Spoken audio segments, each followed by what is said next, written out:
What's with the theatrics again, Lolo? Just introduce the show, for God's sake.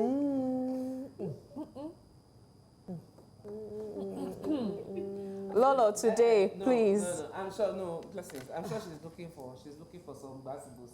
She wants to throw some basketballs at me for missing the show yesterday. After all, I had teased on, today's on Thursday, I had teased on Thursday, I teased our viewers that, yesterday's show was going to be banging. Well, sorry guys, I wasn't feeling too good. But the show was banging. That's the show was a banger. The show was a banger. It's the first thing. Oh my God! If you were here, you'll see this. I said, why is it that this day I'm as constant as the Northern Star? I'm always constant. The one day, the devil is a liar. It happens like that. The day you miss school, that's when they will share bonds, change. That's when they'll give people scholarship. That's when they'll go on excursion. That's when they'll travel, and then you're like, and you would have regaled our guests with your French undertones. You would have loved it. Yes, you would have loved it. The Chief of Health for UNICEF Nigeria, Dr. Eduardo Saladas. We enjoy saying that name. Yes, they never let me say it once. Eduardo Saladas. He likely will. He definitely will. He had so much fun. He even did a selfie. It was so good. I've done video for you people. It's in your, all good vibes. It's in your WhatsApp group. You're not there, sorry. Okay. No, let's move on. Anyway, I wish it was Catherine's matter that was doing me. It is Nigeria, because at this point, everybody is just wondering what's going on. Kilo shele gongon. Who even needs to watch movies any longer? We producers now is like waste. Yes. Because the reality show that is Nigeria, it should be keeping up with Nigeria, not keeping up with the Kardashians anymore. And it is sad though that we are being entertained by our own suffering. You know that in fact, Fela would have been making money in this time. Suffering and smiling. You don't even need to buy movie tickets. I was talking to my sister-in-law yesterday, and I was like, let's go and see a movie. She said she can't even remember what the inside of a movie theater looks like. I said, at this point, we don't need that. Let's just be watching Nigeria. So let me help break down what Lolo's trying to say. The news that most of you probably have heard, but some of you may have not. President Bola Tinubu has made some significant changes to his cabinet. Now, during the Federal Executive Council meeting yesterday, our president sacked. Yes. He let go of 5 ministers, including those from key portfolios such as women affairs, youth development, Lolo, just wait, and education. He also reassigned 10 ministers to new roles and then submitted 7 new nominees for Senate confirmation, including Bianca Odumegu Ojukwu for Minister of State Foreign Affairs and Magari Dangyadi for Labor and Employment. Now, these are the ministers who are no longer with us as cabinet members. So aside that, the president also scrapped the Ministry of Niger Delta Development, replacing it with the Ministry of Regional Development to oversee all regional commissions. He also dissolved the Ministry of Sports Development, transferring its responsibilities to the National Sports Commission. The Special Advisor Information and Strategy to President Tinubu, Bayo Onanuga, had said this, or had this to say. The immediate implementation of 8 far-reaching actions to reinvigorate the administration's capacity for optimal efficiency pursuant of its commitment to deliver on its promises to Nigerians. The 8 actions approved by the President include: 1, as the Minister of Information had already told us, the renaming of the Ministry of Niger Delta Development to Ministry of Regional Development to oversee the activities of all the regional development commissions. The regional development commissions to be under the supervision of the new ministry are the Niger Delta Development Commission, the Southeast Development Commission, the Northeast Development Commission, and the Northwest Development Commission. 2, the immediate winding up of the Ministry of Sports Development and the transfer of its functions to the National Sports Commission to develop a vibrant sports economy. Number 3, the merger of the Federal Ministry of Tourism and the Federal Ministry of Arts and Culture to become Federal Ministry of Art, Culture, Tourism, and the Creative Economy. These are the new ministers being appointed. There are 7 of them. The first one, the Minister for Humanitarian Affairs and Poverty Reduction, is the person who has been appointed is Dr. Nentawe Yiwada. I think it's from Plateau State. So that's very, very interesting. But Blessings, I know you had something to say before we get into this conversation. I do. So I would like to think that some of these changes came about in response to the public pressure for improved governance amid rising inflation. It's quite surprising because it's like selective deafness. You hear some, you don't hear some. Anyways, in response to economic hardships as well, security challenges, but this is Nigeria. Who knows? Now, the president has charged the new ministers with the responsibility of driving the nation toward growth and stability, not driving them crazy. And also emphasizing that these appointments represent a critical call to serve Nigeria during this challenging time. Oh, before Lolo bust, because she was already saying hallelujah song in the studio. Yes, ma'am. Honestly, there are some times that you actually feel When like Lolo clapping. starts with that, it's not Honestly. nice. It's not Yes, good. you feel like clapping. You feel like applauding. And I like the fact that some ministries were merged. There are so many unnecessary ministries. Culture, Tourism. tourism. There's so many of them that can function together so that we can reduce the cost of governance. And there are some ministers that had no business since they were there. There are some things that are just unforgettable about them. Instead of remembering good things that they've done to push their ministry affair forward, like that ministry that is supposed to cater for women. Half of the time I've seen the woman more, aggressively pursuing some agendas that have nothing to do with women. I'm wondering that, okay, what can I really remember this woman for? What can I say she's doing to push the agenda of women? Seriously, I can't really remember. And you know what? Funny enough, I don't know if funny enough is the word, or unfortunately, or I don't even know. Just about a month or ago, 8 weeks ago, she was interviewed talking about the fact that she's only still a minister because she has the president's support. That she doesn't know how she would have made it if she didn't have the president's support. But from the beginning, she has literally found herself mired in controversy. So now the other controversy of him relieving her of her duty and then reappointing somebody else is that it is now a man that has been appointed to be Minister of Women Affairs. And people are like, What they gave it to a woman? I don't care. I don't think those are the issues. Can you deliver on your portfolio? Yes, on your portfolio. And I would like to see a woman also eventually take up situations in which we have a woman as Minister of Minister of Interior. We have women in different other more high-ranking. Okay, I'm so sorry. Apologies for that. It's a woman that replaced her. Yeah, because My I apologies said, for that. Please, madam, do better. I beg at the end you. of the day, I Because still believe strongly that men will not be able to represent the interests of women as much as women can. This is not Represent their own gender interests, bias or anything, but women understand what women are going through more.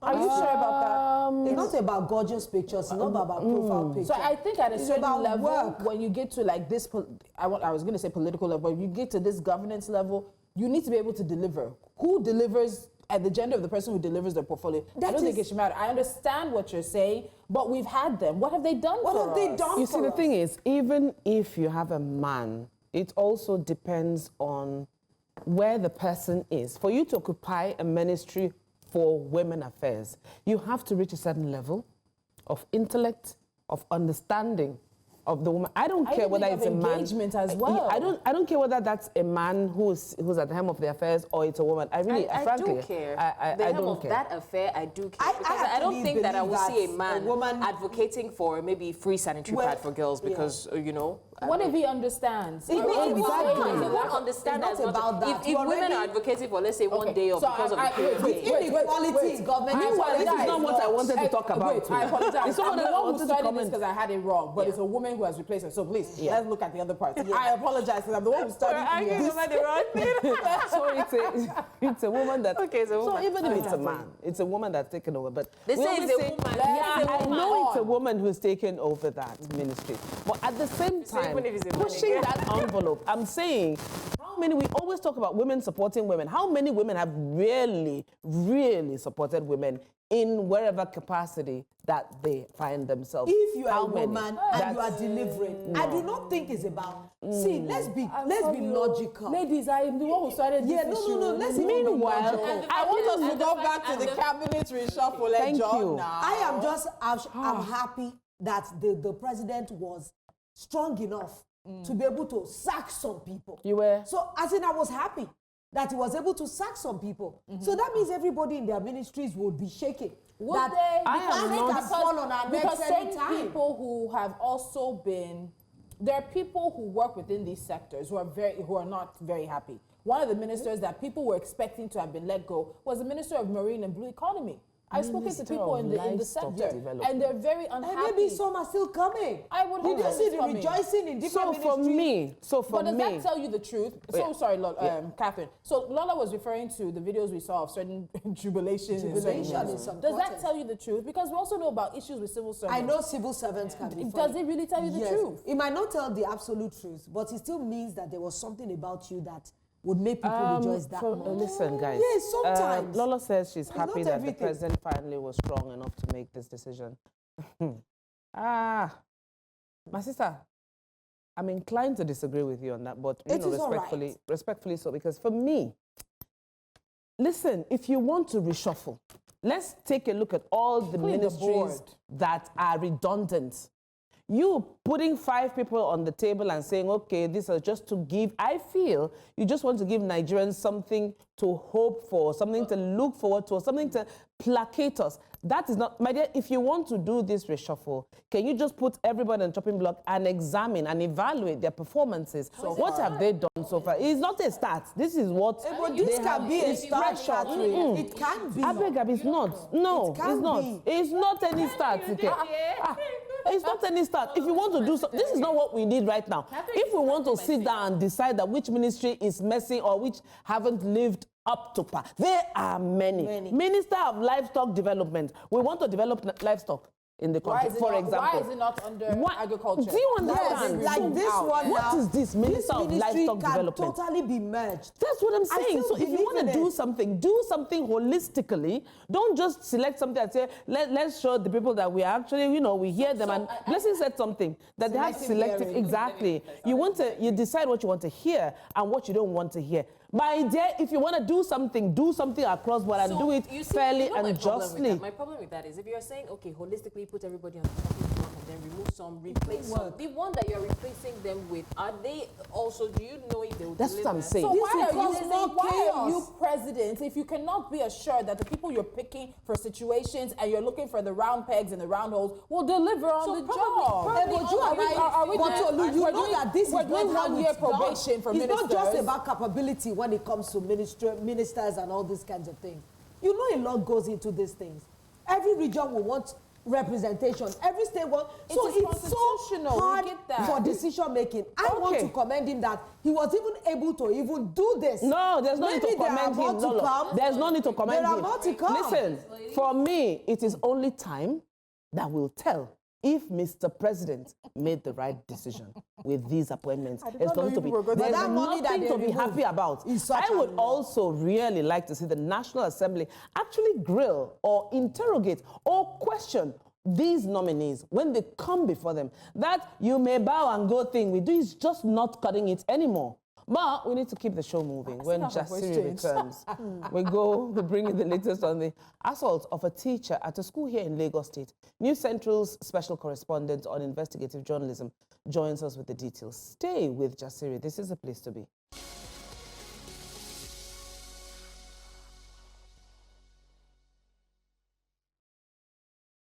Welcome back to Jasiri. Please join the conversation via our social media platforms. We are at News Central TV. So just as we promised yesterday, today we're discussing the very disturbing incidents that happened on, I think it was last week, not even Monday, at Rosebud School, where a staff member was violently attacked by a parent. Yesterday, we updated you that the parent had been arrested and the case moved to Ikoyi. Now, this is a case that has captured serious attention here in Lagos, and people have several questions. Hopefully, we can get those answers for you before the end of the show. All right, so joining us now to help unravel what truly happened and to shed more light on the case, we have News Central's special correspondent on investigative journalism, Marshall-Anthoni Ononye, who has been following the case closely. Marshall, welcome to Jasiri. I felt some kind of pity for you, the way you... The struggle is real, but it's all right. The struggle is real. Yeah. All right, so Marshall, I don't know, it's unfortunate to say this, that this has become rather a very disturbing trend sweeping across the nation. Physical assaults on school staff by both students and parents. For some reason, it often gets swept under the carpet or not adequately looked into, and things just return to business as usual. Our viewers already know that that's not what we do on this table. Here, nothing gets swept under. We discuss the conversations people run away from, and we demand answers where answers are needed on Jasiri. If you haven't seen the video that brought this situation to light, let's watch it. It may be disturbing for some.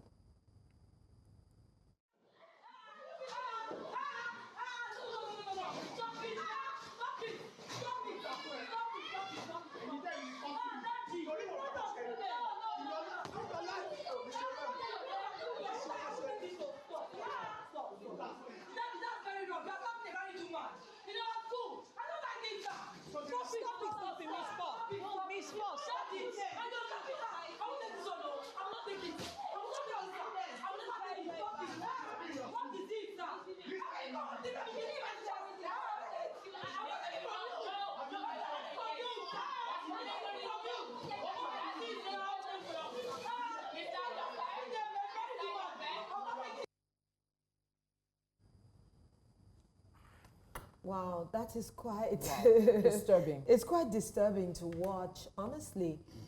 Anyway, Marshall, we were hoping to have, you know, the teacher with us today, but I believe things got a little complicated with this case. But you did interview her like earlier this week, and when the video made its way to social media, let's see what she had to say, because I'm really wondering what would have happened that would make a man assault someone, and the children, the students were in the class, hunkered in a corner. Yep. Scared for the, honestly, I want to see. Let's see what She said. she said. His son is in my class, Korede. So he asked me, where is your son? Where is my son? Sorry. I told him, your son is downstairs. He asked again the second time, where is your son? I told him, sir, check him downstairs. He is downstairs. And on the third time, he asked again and called the boy's name. So the sanitation officer was in my class trying to sweep. Then she said, Ma, Esa, she has told you that your son is downstairs. Please check him downstairs. So before you could know, he just walked up to her, pushed the tables which she had already pushed away to start sweeping, pushed it and went to her straight and started beating her up. So I was still on my seat. I was like, should I get up to go and separate them? But I just thought of it. I just picked my phone. I was recording, videoing what was going on. Lo and behold, he came to me again. In the video, if you can see, there was a kind of wavy movement there. That was when he came to still hit me as I was recording. I picked my phone again and I held it. I kept on recording. After that, my HM was called upon and she separated the fight. Wow. Honestly, it's very important that we play that video because she isn't here. But this now has become a case of public interest. Can you give us, you know, more details on the background of the story, the incident, everything that surrounded it? Because I'm trying to grasp and understand what would make a parent condescend so low. He didn't even do it. He assaulted an individual in the presence of children, further traumatizing more than one child. At least I saw more than 3 children in that video. You know, the kids had to go home to tell their parents different stories, different versions. Some kids said some children were missing from the school. That was the news some kids told their parents. Some others said the parent came to close down the school. You know, several things were said. So this is impression. I mean, you're leaving the children with, aside from the trauma that you'd leave them with. What really happened was this: prior to that day, this man had been aggrieved with the teacher in question. Elizabeth Ogre is the teacher, and Agnes Paul is the lady who was assaulted. She's the sanitation officer. And there was an incident where, so Elizabeth has a weak blow on her hand, and she's been treating it with palm kernel oil. And this man's son, that's Kolawole Ayofe, that's the name of the person, the culprit who assaulted somebody. Yeah, so Mr. Kolawole, son, who is a student of Elizabeth's class, was sickly that day, and he had come to her to say he was cold. So in the course of trying to examine him, she left him with some stains of the palm kernel oil. And the boy even asked, what was that smell? And she went ahead to say, it was palm kernel oil. That's what's on my hand. And he said, okay, that it smelled funny. And so fast forward, the guy got home and, you know, whatever story he told his parents, you know, Elizabeth touched me with, my teacher touched me with this oil and all of that. And it was taken to mean that she must have done that for some fetish reasons. And, you know, they accosted her the next day, trying to get her to sign some undertaking that nothing would happen to the boy and all of that. After some front and back, she assented and signed the undertaking. But, you know, that already had left some kind of acrimony in the mind of this man. Of the parents, so the very next day after signing that agreement was when he came to the school to ask for his, and that all of that transpired. Two of his children had already been with him downstairs when he came for pickup, and he was asking for this particular son. And when they said he was downstairs and the son wasn't around him, he just barged into the school and went all the way up. You need to see the school. There are restrictions they put, barricades they put to restrict parents from entering some certain sections of the school, you know. So, but he broke all of that barricade, went upstairs to the class, broke protocol, and got there and accosted Elizabeth before assaulting the cleaner. And guess what? Just right after assaulting the cleaner, and I must say the head teacher, she's actually the real hero there because she stepped in, not minding if anything was going to hit her or anything. She's the real hero. Just right after that assault, the son walked into the class and they asked him, where were you? He said he was in a nursery class downstairs watching cartoon. You know?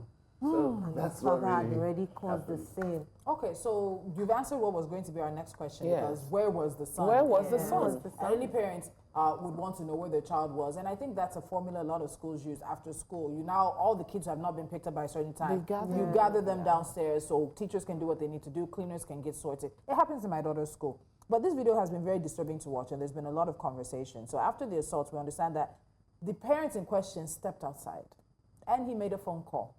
Who did he call and what happened after that call?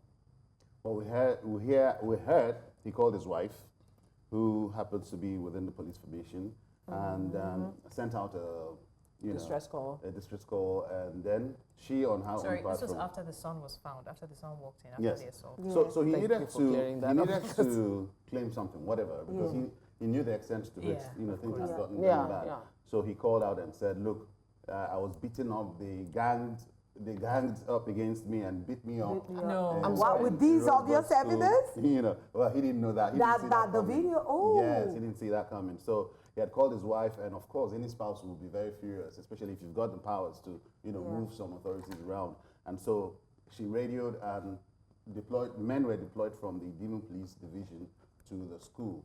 And when they got there, they picked up some staff and then went to the police station to proceed. I was even told that the person who was in charge of that team who came to pick up the staff from the school, when he saw the video himself, he, was also Taken aback. overwhelmed. Overwhelmed. Yes, he was taken aback. And though things, for course of investigation, she was detained, and she's also said that the man was detained overnight. There were questions as to why should she be detained. Why was she Did the detained? first when there's Exactly. video evidence? All right. Okay, so we actually have the sound bites from the cleaner who was assaulted, and I'd like to take that so we can hear directly from her too. Is the school, yes. So how are you feeling now? I'm not feeling better, but I want to go back to run the tests in the hospital. Are you married? Yes, sir. You have children? I have 4 kids, 4 children. How old are you, ma? I'm 34. What did your husband say about this? He was even saying that it's the man that's supposed to take the treatment of me, not the school. Well, it's the school that's So taking it's the treatment. school that is taking the treatment now. Okay, is there anything else you want to say? Not really like that. What do you want to happen to the man? I want them to punish the man and let him be detained. That's what I need. Because if I'm going out, I used to see the man. He used to tell people around that he was even happy that he beat me. That's what I want them to punish him. That's what I need. So we quickly need to confirm that this actually happened last week. Apparently, the video started making the rounds, I think, overnight, Saturday, Sunday, Monday. That's when we were called by our MD and editor-in-chief, and Marshall got on the story. So it's a situation of last week that has now finally blown up. Catherine, I know you have a question. Now, listen, what we know for certain is that a parent was involved. That's a father. And now this parent who was involved, who was beating Hope, that's her name, no? The cleaner. Agnes, who was beating Agnes, is married to a police officer. Now, and he turned the tables around and turned the story around and told his police officer wife that he was beaten and turned the story around, not knowing that there was video evidence. My question is, what did the teacher tell you about her experience having to spend the night behind bars overnight? And who was it both the teacher and the cleaner who spent the nights in jail? Who was in jail overnight at the beginning of the story? So it was just the teacher, Elizabeth Ogri, and the man who assaulted, because initially, of course, there were plans to detain Elizabeth herself. But when the officers, they couldn't ignore the obvious evidence. So they had to take Mr. Kolawole in too for that night. And I must commend the Idimu area commander, ACP Olayinka Ajegbe, who when we got on this case that Monday and we got to the school, we kept hearing Area M, Area M, Area M. And so we went down to Area M, police command, thinking that was where they were detained. And that was where the case was domiciled. But on getting to the commander's office, he said he wasn't aware of this case, that must have been Idimu. And quickly, he called the Idimu station and summoned them for further briefing. And he is the person that has been very instrumental to seeing that this case has gone to court. He's the one that is instrumental to seeing that there's progress on this. So I must commend him, use this opportunity to commend him. Honestly. Area M don't play. No, I have heard of this Area M command because I kind of I remember in January when I was filming last year when one of my crew members stole my iPhone and we traced the phone all the way to Idimu. Wow. Yes, I remember. That's Ikotu. I think it's a prominent police station. You can't miss it. They were able to help us, send some police officers to help us accost the girl. Very proactive. And that was how I was able to recover my iPhone. So let me also say here that, clarify here that they didn't detain Elizabeth Ogri for being instrumental or attacking the man or videoing. She was detained on the allegation that the man was laying, that preceded this incident, that she must have used some fetish, whatever, on the man's son. So it was a human rights thing, and they needed to detain her to, advance their investigation. But they could have as well left her in trust of the school to say report the next day. She didn't need to sleep. Yeah, she didn't need to sleep. This is the problem sometimes when you have journalists as guests. They're already answering your questions ahead of time. But it's fantastic because it just helps us to keep moving along. That was really the next question. Why was she initially arrested? But let's move beyond that. Take us through what happened after you spoke to the area commander. The story got into the news, and the story has been one that a lot of people are commenting on right now. How did the case end up at the Ikoyi court? I believe it's in Ikoyi now. No, it's I think it was not Ikoyi anyway. Okay. Well, he was detained, he was remanded, and then the very next day he was arraigned in court, and he was granted bail in the tune of, I think, 200,000 naira, and sureties and license. Eventually, the case was adjourned to the 21st of November. And that's about a month from now. Yes, so we're expecting them to be back in court. In the meantime, we hear that Elizabeth Ogri is expected to also have a case which the man is building up against be heard at the Human Rights Court. So, that also needs to be that's on the issue of the alleged fetish. Yes, But the questions that will now arise from there, which I expect the legal system should look into. What are the evidence that this man would have against her to say, look, you must have initiated my son, because that's the story they're peddling. No, I'm wondering in law, is there anything like how to prove witchcraft? There's nothing like that.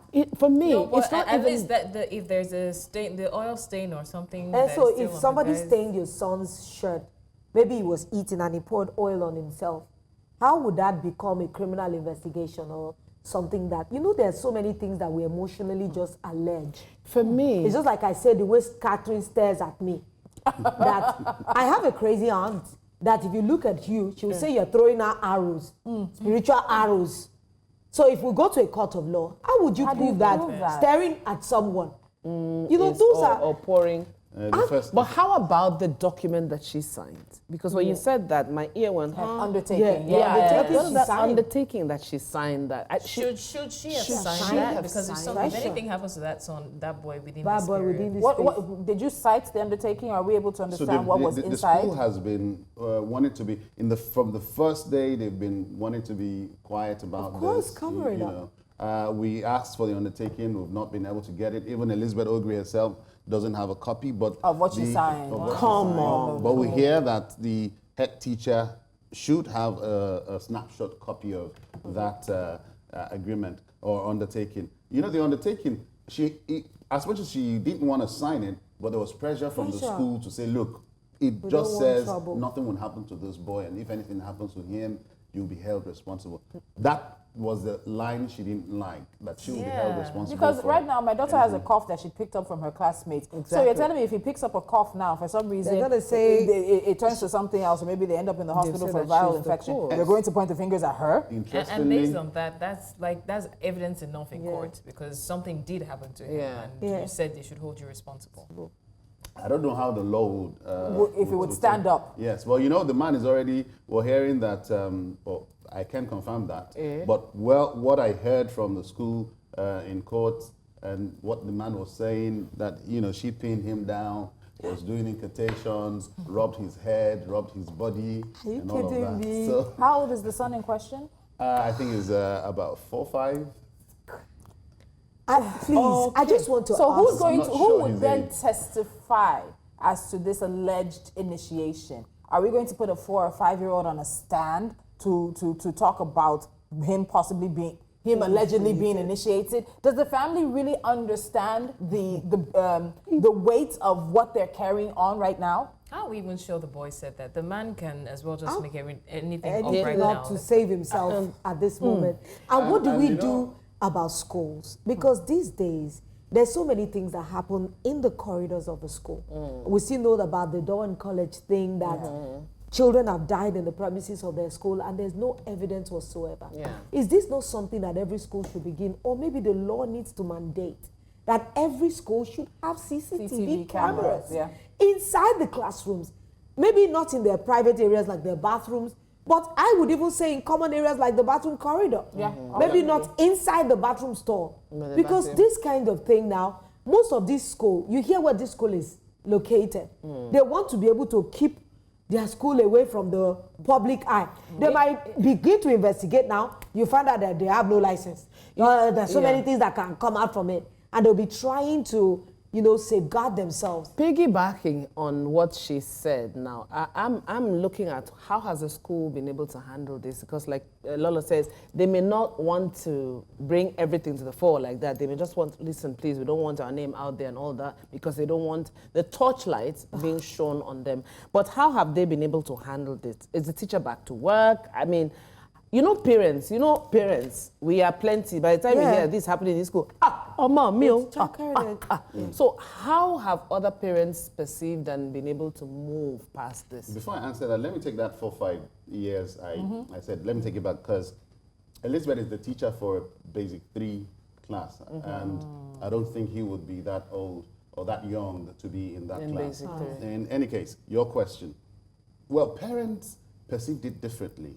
I do not know the manner or disposition of this man before that day or how he was perceived within the PTA community, but they threw their support behind the school. In that package, you'd also see that I trailed one of the parents and I tried to get her. I got her eventually to speak on the matter, and one other parent, 2 parents. But the one I used on that package You could hear her. She followed the case. She followed the guys that very day to the station while they were being detained. She, stuck her neck out to say, look, I'm a parent. I'm here to ensure that nothing goes wrong, because we know that one of the parents here is a police officer, and so I'm standing in for parents. The next day, she went back to the station, and then when I asked her to speak, she said, "Oh, very well." Yeah. And she, in that video, said the man should be punished. She even advocated that the case should be taken to court. How has the school been able to, come back to it? They expelled the children because they said the man came back and said he was sorry.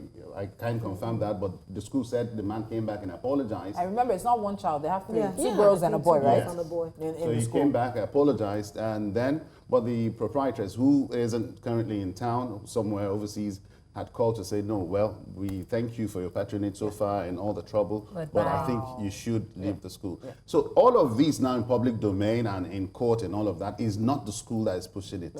It's not the school who's suing and all of that. Like I said earlier, it is the police now that decided to take this up. And I give that kudos to the area commander of Area N. Honestly, that's quite impressive because first off, I know how Nigerians are, especially when you have family in the force. They would have ensured that the man wasn't detained and the lady was detained regardless of the video, right? So I don't know whether to commend the police for that or the video that was undeniable, but the fact that they could even go the full extent is quite commendable. So I think we also need to talk about the continued police response. So I reached out to Benjamin Hundeyin yesterday, the Lagos State Police Command Public Relations Officer, and asked him to be part of the show to provide some clarity, because I know there was a bit of confusion as to who was arrested, how many people actually did, of course, sleep in detention for one night or not, but he declined to be part of the conversation. Make of that what you will. But I think there are questions the police do need to answer in this case. As much as we're commending the Area M commander, I have my own questions I would like to give me further clarity. I don't know if you have questions that you think the police should answer. So what questions would we're putting it out there. These are the questions that Jasiri and our special investigative reporter on investigative journalism are putting out there concerning this specific case. And we'd love to have the police come and provide answers. And I think these are also questions that Lagosians have on this particular issue as well. So what questions are we putting to the police, Marshall? So before that, I'd also add here, as much as he declined to be on your show, but he sort of retweeted our we have that. He retweeted that, and then he went ahead to tell us that the man's been arraigned when he was arraigned. There are several questions to throw at the police. One, we hear that day she was taken to the station, the police station, that there were talks within the ranks as to trying to get the school to delete this video. That is now It's too late. to delete this video. And why would anybody from the police force want this video deleted at that time? Was there a sinister intention, Ulterior motive. the ulterior motive, to have this girl incarcerated or paid, like she cited, because the man's spouse or wife is a member of the police community? That's, for me, that's a clear abuse of power. However you look at it, if you want to interpret it any which way, it's a clear abuse of power. Interestingly, this week on Jasiri have been talking about abuse. People just, that thing Nigerians we do, I'm going to show you. So once you have someone who's in the force, whether it's the army, the navy, police, you just feel that it's my time to show it. Now, so this is one case that has made it to the public, and I think, with News Central and social media helping to ensure that this justice is being served. But how about what happens to the cases that don't make it to the limelight? What happens to those who are not fortunate or lucky enough to be picked up by social media? And now you're talking about deleting that video, they can't delete it because it's gone, it's gone. So what happens to cases that happen on a daily basis but don't make it to the limelight? What I'd say is people should learn to speak up. We were at that school that day. Imagine this had happened days before we arrived at school. If the MD and our editor-in-chief hadn't thrown that assignment to me, I probably wouldn't have even seen it myself. But he got it across to me and said, look, we need to look into this. And I took it up the very next day.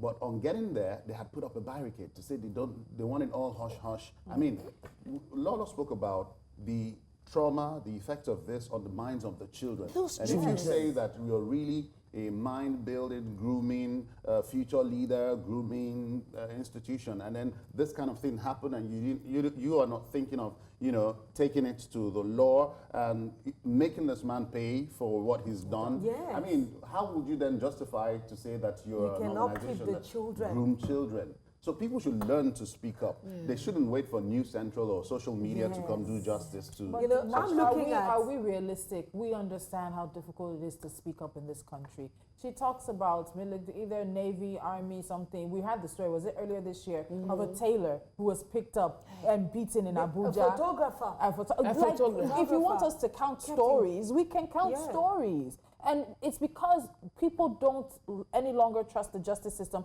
They don't trust the police force. There's a deficit of trust with the Nigerian police. I even think that You know, school, have you heard, if you talk, you die. If you don't talk, If you don't talk, you still die. die. So isn't it better for you to take your chance and So, speak? Do you know The that? challenge with that, I want to ask. I know that sometimes when we're doing, I always look at the bigger picture. A lot of the schools that we have, many of them do not have licensing. we don't know properly. if that's the case in I this said situation. I'm not talking about this particular school in question, because if an assault happened on your grounds that you're supposed to take up personally, like if my child was in this school, I won't feel safe. That if something did happen, this cleaner that we're even fighting for, before you know it, they'll feel as if, oh, you brought trauma to us and we can just relieve you of your duty quietly, so that even the teacher that recorded can actually go and be like, if you didn't do this, maybe we will not be in the spotlight and they will not have to investigate us properly. So there's still so many things that I think needs to be done. Because you've spoken about the license twice, I'd like to say here, if you, the picture I saw scrolling, you'd see I was studying when they were preventing us from trying to get access. There was this man in black, you know, you'd see him. He was from the Ministry of Education in Alausa. They were already there. Fantastic. Fantastic. So they, if they didn't have an approval or they didn't have some kind of license to operate, these guys from Alausa, the Ministry of Education, would have blown it up already. The school would have been shut down. So I would like to, you know, think that they have that. Everything they need. They have their everything they need, documentation. good. Yes. Okay, I want to go back to the police situation because I again, we commend Area M Commander. You talked about the fact that, of course, we need to know what the situation is. But what other questions do you feel the police need to answer? I think that's a very critical thing we need to put out there. Well, so because of the level of where it is right now, there isn't really much that would be expected from the police. Okay. And already the police, because the DPO of that division wasn't even around on that day when this thing happened, there was some kind of jittery within that section of this entire investigation.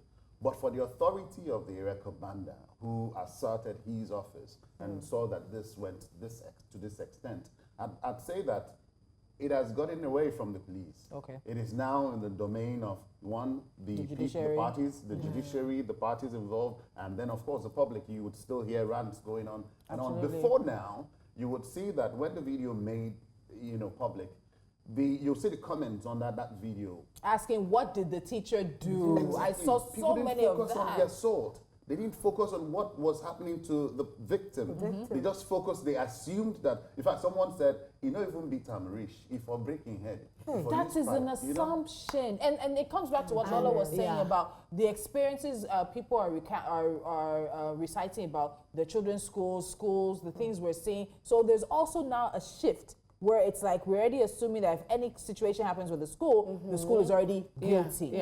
I think that also needs to be addressed. And those who may have commented like that, I saw a number of those comments. I think you might want to take those comments back now. Are you not going to say They that? actually did take it back. Oh, so they've taken it back. On News Central, if you go on Twitter, you'll see several people coming back to say, oh, this was what I thought initially, but I'm beginning to see light in this. Thank you, News Central. Honestly, I think that Parents Teachers Association should really look into every school that they take their children to, because that's where you can have power, or as a collective, to be able to effect some kind of change in schools, because some parents do cross the boundaries sometimes. Maybe because this one did make the headlines, that's why we're able to talk about it, and there was a recording. But when it becomes hearsay, that's why that's CCTV. Which is not even admissible in court. CCTV. That is so not admissible in court when it's hearsay. because there's so many things look at the children. All of them, if you ask them, they would tell you, Different they'll versions. recount this situation differently. Yeah. See where they took it. Did you say, maybe the daddy is beating her because they say they stole all the children? No, say, no, they kidnapped the person. But if there is no way you Meanwhile, can what record gets me in issues. all of this, the boy was in nursery. The boy was watching cartoons. As children at that age will do. If you could have just calmed A down. few minutes. This leans to anger issues, maybe? Yes, now this guy should be made now to it's take in court. anger. What are we expecting? Because Lolo says, oh, people, as he told you, that said, we don't have faith in the justice system. Now the case in court. Someone say, yeah, the case in court, but what are we expecting to Is the police that is prosecuting? Look at the cleaner. So what can that lady do on her own? So She can only just say. I want to ask what the charges are currently, but I also want, like Tolu said, I don't think schools and even companies, and even if it's a store, I don't think they understand how important surveillance cameras are. Yes. Because usually I would say, oh, if anything happens, your first point of action should not be to pick your phone. But right now, I think that's what should happen. She was smart because she said she was contemplating whether or not to get up to her defense. And I like that she actually made, because imagine taking that first story, the guy had already called his wife That's to what's say, gonna it will be happen. his word against That's theirs. gonna be There's nothing you can, no punished. matter how many people come and say, oh, that's not true. He had already said they beat him, they ganged up and beat him. So I think it's very important to arm yourself whichever way. That's like your only defense. So if it's schools, please have footage. Even if they had a CCTV camera, I don't think the old allegation, the fetish allegation would stand. Because they would have seen what she actually did. And then it wouldn't even go that far. But my question is, what's the next thing now? What are the charges against her? Are there any charges against the parent? I believe that he has been released already. Are there any charges against him? And the fetish thing, does it still stand? So charges against her have not already been, made clear, and there isn't, even the case hasn't been properly instituted. But we already hear it is mounted in the corridors of the judiciary that she would have to go before the Human Rights Commission, to defend herself. Until that is instituted, we might not be able to talk about it, except if you want me to, of course, go under it and get some information as usual. But the charges against him, of course, is a charge of assault that he meted out on Paul Agnes. And he's not released, he's not free. He's just released on bail. And I should think that he must have met his bail conditions. And then the case will be coming up again for hearing on the 21st of November. All right. Wow. What happens if he doesn't show for his hearing in court? Because I know what I'm saying. If he doesn't show, I can promise you I'll be back on Jasiri without a cappuccino here to talk about it again. Wow, thank you so much. Thank you very much, Marshall, for taking us deeper into this story. We will continue to follow up on the situation, as you know that we will surely. We need to see it to the very end. We don't start something and don't finish here. Well, that's all we can take today. We're ready to ease into the weekend. So be sure to join us tomorrow. Friday is always great because it's Hot Topic Special Day, and our guest is someone that doesn't hold back at all.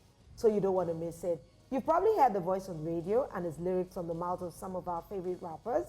Start racking your brains tomorrow because it's hot tea and a lot of things. But for now, kisses to you all, and bye-bye from the girls. And bye.